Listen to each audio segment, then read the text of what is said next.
আসন্ন ত্রয়োদশ জাতীয় সংসদ নির্বাচনের জন্য প্রস্তুত রাজনৈতিক দলগুলো। 2026 সালের ফেব্রুয়ারির প্রথমার্ধে অনুষ্ঠিত হতে যাচ্ছে ত্রয়োদশ জাতীয় সংসদ নির্বাচন। আর এই নির্বাচনকে সামনে রেখে সম্ভাব্য প্রার্থীদের দৌড়ঝাঁপ শুরু হয়েছে। কার্যক্রম নিষিদ্ধ হওয়ার কারণে এবার ভোটের মাঠে থাকছে না ক্ষমতাচ্যুত আওয়ামী লীগ। তাই নির্বাচনের মাঠে দুই রাজনৈতিক দল বিএনপি ও জামায়াতে ইসলামী এবার একে অপরের মূল প্রতিদ্বন্দ্বী। তবে বসে নেই ছোট ছোট রাজনৈতিক দলগুলোর শীর্ষ নেতারা। বড় দলের সম্ভাব্য প্রার্থীদের পাশাপাশি তারাও যে যার মতো করে আসন ধরে ত্রয়োদশ জাতীয় সংসদ নির্বাচনের প্রস্তুতি নিচ্ছেন। এদিকে বিএনপি তাদের যুগপৎ আন্দোলনের সঙ্গীদের জন্য কিছু আসন ছেড়ে দেওয়ার নীতিগত সিদ্ধান্ত নিয়েছে। আওয়ামী লীগ বিরোধী দীর্ঘ আন্দোলন সংগ্রামে যারা ছিলেন তাদের মধ্যে এসব আসন ভাগ হবে।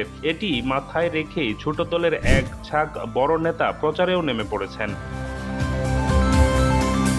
সূত্র জানায়, গণতন্ত্র মঞ্চের শরিকদের মধ্যে জাতীয় সমাজতান্ত্রিক দল জেএসডি সভাপতি আসম আব্দুর রব লক্ষ্মীপুর ৪, নাগরিক ঐক্যের সভাপতি মাহমুদুর রহমান মান্না বগুড়া ৪, বিপ্লবী ওয়ার্কার্স পার্টির সাধারণ সম্পাদক সাইফুল হক ঢাকা ৮, গণসংহতি আন্দোলনের প্রধান সমন্বয়ক জুনায়েদ সাকিব ব্রাহ্মণবাড়িয়া ৬, ভাসানী জনশক্তি পার্টির সভাপতি শেখ রফিকুল ইসলাম বাবলু জামালপুর ৫, রাষ্ট্র সংস্কার আন্দোলনের সমন্বয়ক হাসনাত কাইয়ুম কিশোরগঞ্জ ৫ আসন থেকে নির্বাচনের প্রস্তুতি নিচ্ছেন। শারীরিক অসুস্থতার কারণে আসম আব্দুর রব যদি নির্বাচনে অংশ নিতে না পারে, সেক্ষেত্রে তার স্ত্রী জেএসডি সহসভাপতি তানিয়া রব লক্ষ্মীপুর ৪ আসনের প্রার্থী হবেন।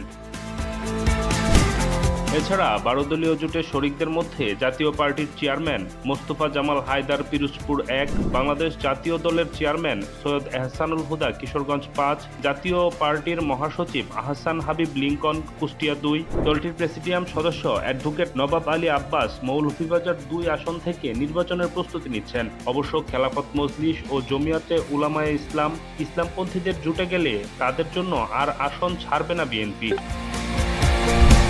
এদের বাইরে এলডিপির চেয়ারম্যান কর্নেল অবসরপ্রাপ্ত অলি আহমেদ চট্টগ্রাম ১৪, দলটির মহাসচিব ডক্টর রেদওয়ান আহমেদ কুমিল্লা ৭, বাংলাদেশ জাতীয় পার্টি বিজেপির চেয়ারম্যান আন্দালিব রহমান পার্থ ঢাকা ১৭, গণ অধিকার পরিষদের সভাপতি নুরুল হক নূর পটুয়াখালী ৩, দলটির সাধারণ সম্পাদক রাশেদ খান ঝিনাইদহ ২, গণফোরামের নির্বাহী সভাপতি অ্যাডভোকেট সুব্রত চৌধুরী ঢাকা ৬, এবি পার্টির chairman Mujibur Rahman Manju Feni ২, national Democratic movement NDM এর চেয়ারম্যান ববি হাজ্জাজ ঢাকা ১৩, গণফোরামের সাবেক সাধারণ সম্পাদক ও প্রয়াত অর্থমন্ত্রী শাহ এস এম কিবরিয়ার ছেলে ডাক্তার রেজা কিবরিয়া হবিগঞ্জ ১ থেকে নির্বাচনে অংশ নেওয়ার জন্য প্রস্তুতি নিচ্ছেন।